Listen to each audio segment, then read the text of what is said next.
What if some of Africa's most extraordinary worlds aren't found on the mainland, but floating quietly offshore, hidden in plain sight? Islands where civilizations older than many countries still breathe through crumbling stone. Where entire communities live inside volcanoes, share their streets with wild lemurs, travel by donkey instead of car, and protect oceans with their own hands. These places don't chase tourists. They don't advertise. They simply exist, untouched, overlooked, and astonishingly alive. Today, we're exploring African islands that are total hidden gems that most travelers never reach. And millions of people have no idea these places even exist. And most have never heard their names. Santiago, Cape Verde. Santiago is Cape Verde's largest island and cultural heart, yet most tourists skip it for the resort beaches of Sal and Boa Vista. Around 280,000 of the country's 590,000 residents live here.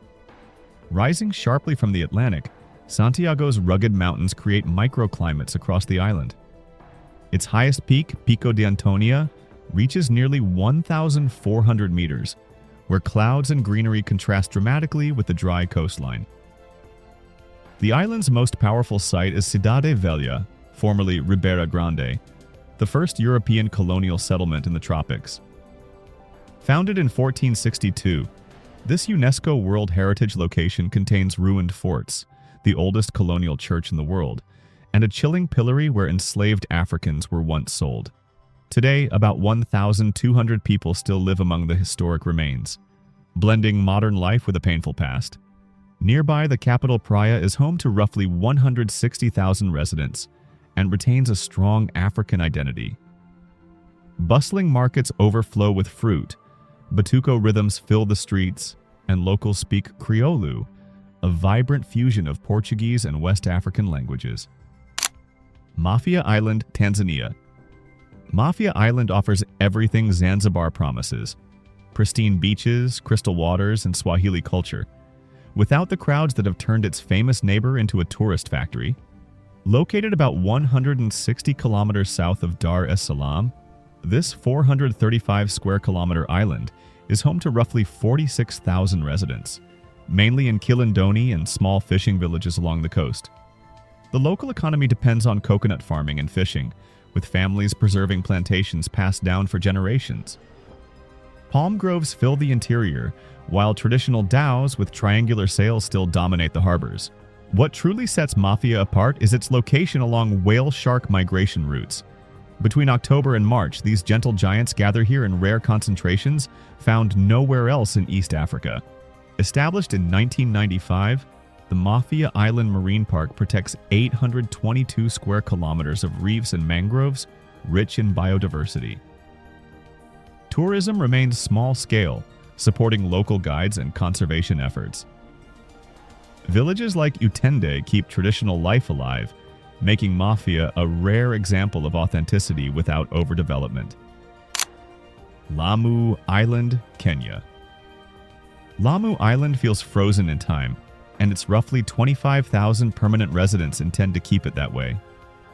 Located off Kenya's northern coast near the Somali border, Lamu Town is East Africa's oldest continuously inhabited Swahili settlement, dating back to the 12th century. Its narrow limestone alleyways remain unchanged for centuries, too tight for vehicles even if residents allowed them. They don't. Cars are completely banned on Lamu Island. Instead, more than 6,000 donkeys form the island's main transport system, hauling goods and visitors through coral-walled passages where buildings nearly touch overhead. Hooves striking stone create Lamu's unmistakable rhythm, blending with daily calls to prayer from historic mosques. Swahili architecture dominates the town. Thick stone walls cool interiors, intricately carved wooden doors symbolize family status, and hidden courtyards offer privacy within dense streets. The population is largely Muslim, preserving modest dress and long-standing customs. Fishing, dhow construction, and cultural tourism sustain the economy. In the harbor, traditional wooden dhows still sail as they have for centuries. Lamu resists modernization fiercely, allowing modern life to unfold at an ancient pace. Nosy Comba, Madagascar.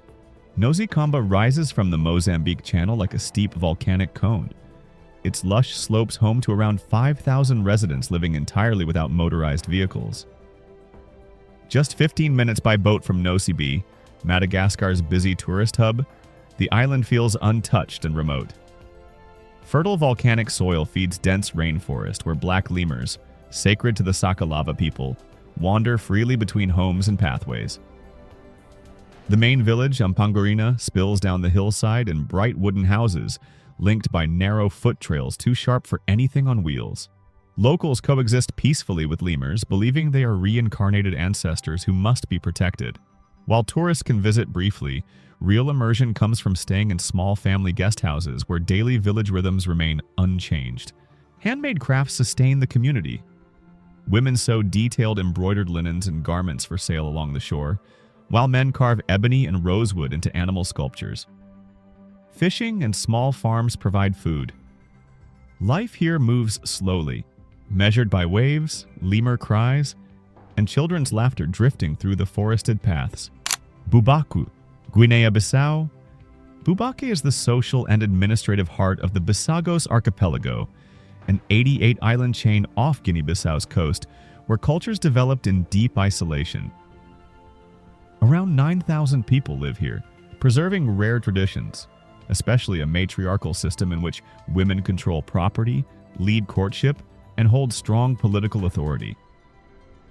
The Bajagos people have inhabited these islands for centuries and still follow animist beliefs despite past Portuguese efforts to impose Christianity. Sacred forest areas remain protected for rituals honoring nature spirits, hidden from outsiders.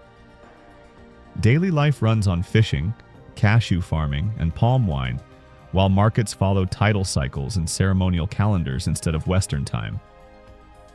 Homes reflect the tropical climate. Round huts with thatched roofs and thick clay walls keep interiors cool and shield against heavy rains.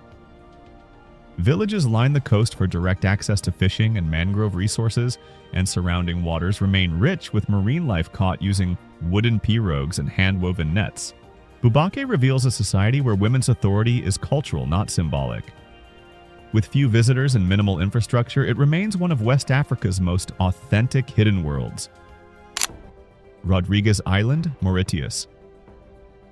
Rodrigues sits 560 kilometers east of Mauritius, an autonomous island that feels far removed from the resort-heavy pace of its parent nation.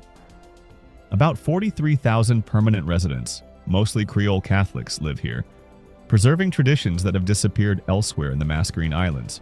The terrain is raw and volcanic, with rolling hills and windswept greenery encircled by a massive 200-square-kilometer lagoon, protected by coral reefs.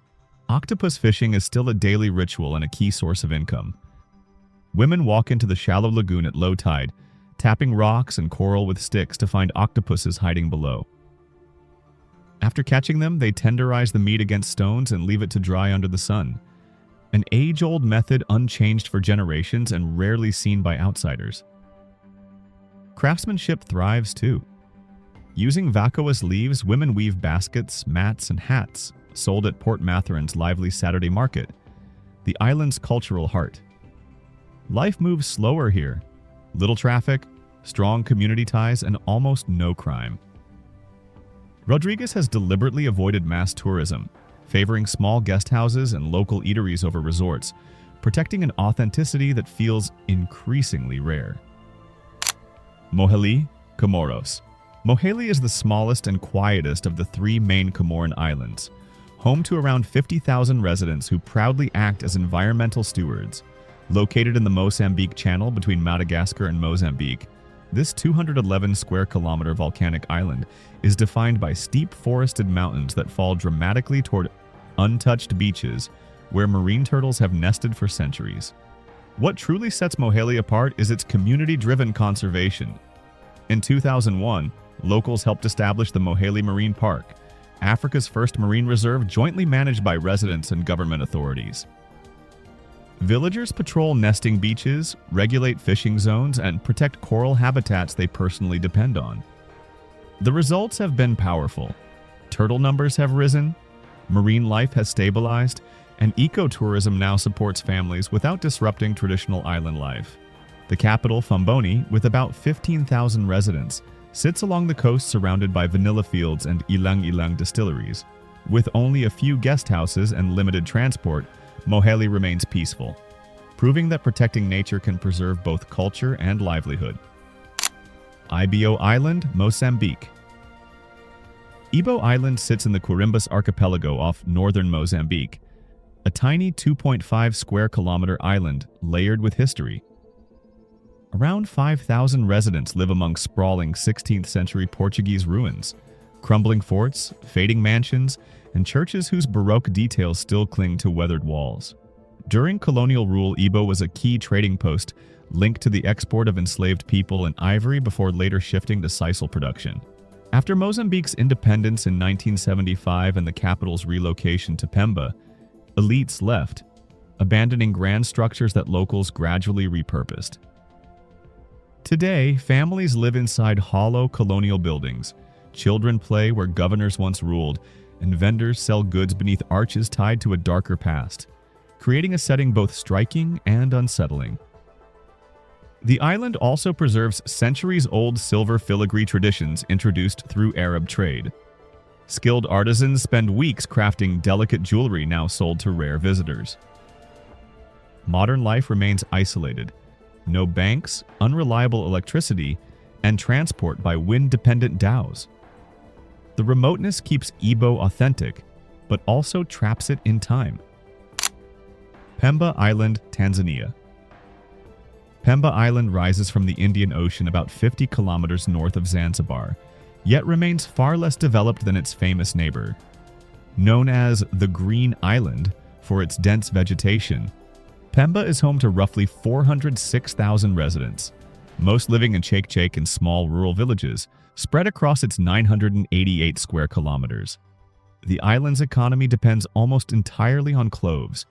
Pemba produces around 70% of Tanzania's clove supply, with vast groves covering the hills and filling the air with a strong, spicy, sweet scent. During harvest season from July to January, entire communities work together. Men climb trees, families gather buds, and villages turn into drying centers. This reliance brings risk, but cloves remain central to Pemban identity. What truly sets Pemba apart is underwater. Its coral reefs are among the Indian Ocean's most untouched and uncrowded, with dramatic drop-offs and vibrant marine life rarely disturbed by tourism. Traditional Swahili culture dominates, over 95% Muslim, modest dress, and conservative customs.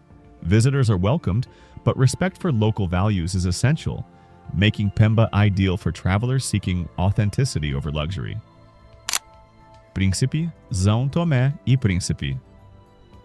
Príncipe is Africa's ultimate hidden island gem for 2026. This UNESCO Biosphere Reserve lies in the Gulf of Guinea, about 250 kilometers off Gabon's coast, and is home to just 8,400 residents spread across 136 square kilometers of rugged volcanic terrain. The island rises to 948 meters at Pico de Príncipe, where dense prehistoric rainforest still hides undiscovered species.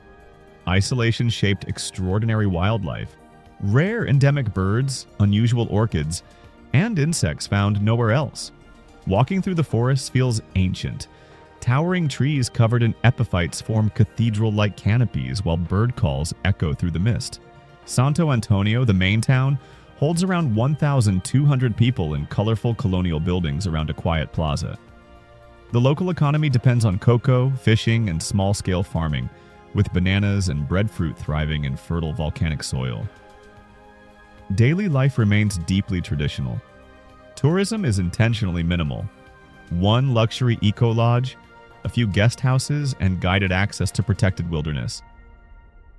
Príncipe delivers what true hidden gems promise: untouched nature, real isolation, and communities living authentically. It's Africa's last untouched Eden. Remember this: the world is still full of islands so untouched that even tourism hasn't found them yet, and some of the most incredible places on Earth remain hidden in plain sight. Click on "These islands are so small." Privacy doesn't exist to discover places where communities are so tiny. Secrets don't stay secret, and life unfolds in ways you won't believe exist today. Don't forget to like, share, subscribe, and keep exploring the strange side of our world with Oddly Abroad.